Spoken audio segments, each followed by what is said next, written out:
She was quiet and gentle, but strong in her convictions. That's how Lady Bird Johnson is being remembered. The former First Lady died yesterday at the age of 94, but her legacy lives on. Jim Abbott talked with a local professor who says two pictures stand out. Jim, what are they? Well, John, the first is the picture of calm that we see in the picture of LBJ taking the oath of office just hours after John F. Kennedy was assassinated. The other has to do with her push to make highway road signs much prettier and a call back to nature. But her influence reached much further than that. And whether it's the signing of the 1964 Civil Rights Act and 1965 Voting Rights Act, the creation of Medicare or Medicaid, Lady Bird Johnson had a hand in all of that. And that may surprise a lot of people, considering Lady Bird Johnson was as quiet as her husband Lyndon B. Johnson was definitely not. But Lynn University professor Robert Watson says the former First Lady was an advisor, confidant, and sounding board for LBJ.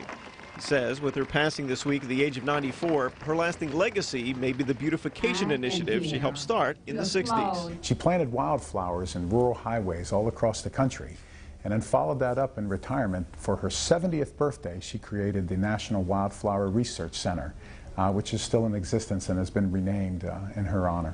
Watson, who's written several books on First Ladies, says Mrs. Johnson remains one of the most beloved. 8 years ago, he called her to help craft a How to Handle the White House book for First Ladies, and the afternoon he called, she said yes.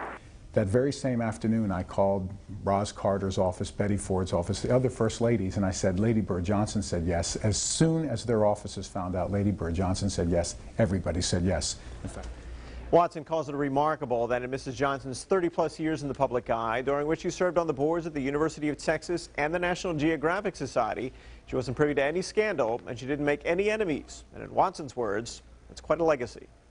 Jim Abbott, WBPF News 25.